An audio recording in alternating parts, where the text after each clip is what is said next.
Mes bras, ma gorge se souviennent de ces tentatives de suicide. Pour moi, le harcèlement, c'est hier, aujourd'hui et demain.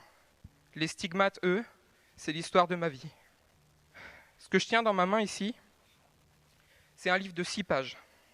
Ce livre, il a été écrit par mon harceleur lorsque j'étais au lycée.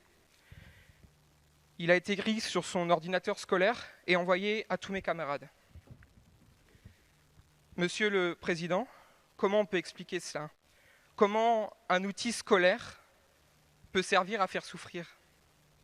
Que dire à un jeune qui, comme moi, souffre ou a souffert? On a encore évidemment beaucoup trop de cas de harcèlement et qu'à chaque fois qu'on a un enfant ou un adolescent qui continue d'être harcelé dans notre pays, c'est quelque chose à laquelle on ne doit et on ne peut pas s'habituer. L'école doit être le lieu où on apprend, on gagne la confiance en soi et on apprend aussi la bienveillance. La stratégie, c'est interdiction des réseaux sociaux avant 15 ans. Et on va beaucoup mieux préparer les jeunes à cela. Puis la deuxième chose, c'est l'interdiction assumée du portable. Ça, maintenant, on l'installe. Plus de portable au collège. Vous aurez du coup des jeunes qui quand même ont été habitués à autre chose. Et à partir de la rentrée prochaine, on veut faire plus de portable au lycée pour vraiment aller au bout de cette démarche et dire c'est pas le lieu où vous devez faire ça, c'est le lieu où vous apprenez et puis c'est le lieu où vous échangez. J'aimerais rebondir sur votre mesure qui consiste à interdire les réseaux sociaux aux moins de 15 ans. Je pense que c'est peut-être une méthode radicale. On sait que c'est mauvais pour un jeune avant 15 ans. Il y a même des scientifiques qui disent avant 16 ans. Vous avez pris la très bonne comparaison avec l'alcool. Sincèrement, je ne connais pas beaucoup de familles qui font boire leurs enfants. Donc ça marche. Et je ne peux pas, en sachant ça, en ayant un consensus, dire on laisse les familles sans normes. Comme il y aura une vérification d'identité, il faudra que l'adulte aille ouvrir le compte ou la plateforme pour que le jeune y aille. Ma belle-fille, qui est actuellement collégienne, a reçu, on en a parlé tout à l'heure, sur le groupe WhatsApp de sa classe, une vidéo avec une de ses camarades en train de pratiquer un acte sexuel. Cette vidéo a été ensuite diffusée à l'ensemble des groupes WhatsApp du collège. Heureusement, le collège a extrêmement bien réagi et la vidéo a été supprimée dans les heures qui ont suivi. Mais malheureusement, le mal a été fait et plus de la moitié du collège a vu cette vidéo. Et le soir, notre belle-fille est rentrée complètement catastrophée.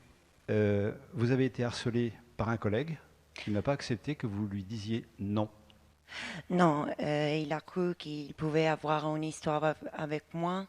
Il a commencé à m'envoyer énormément de messages et il était condamné une première fois en septembre. Il a été condamné, mais je crois que ça n'a pas servi à grand-chose. Non, il a créé un faux compte sur Instagram pour me dérober des photos qu'il a après modifiées avec l'IA. Et il les a modifiées de quelle manière ? Pour créer des photos et des vidéos porno. Il avait mis mon nom, ma profession et un appel à me contacter pour avoir des relations sexuelles. Tout le monde pouvait les voir, ma famille, mes amis. Et oui, peut-être mes élèves. J'avais tellement peur qu'ils retrouvaient ces sites. Moi, je mesure totalement ce que vous vivez. Il se trouve que, je ne vais pas m'étendre ici, mais j'ai été personnellement, ou mon épouse encore plus que moi, confronté au même genre de choses. On est totalement démunis. Ça vous mine. Et là, on n'a aucun moyen de saisir le juge. Et donc, ce vers quoi il faut qu'on aille, c'est de mettre vraiment en place un système, je ne veux pas être technique, mais qui s'appelle de référé. C'est-à-dire, vous dites là, vous voyez bien qu'il y a un truc, c'est en train de me bouffer la vie. Je vous demande de statuer en 48 heures et de l'obliger à fermer, et derrière, de l'emmener devant le procès.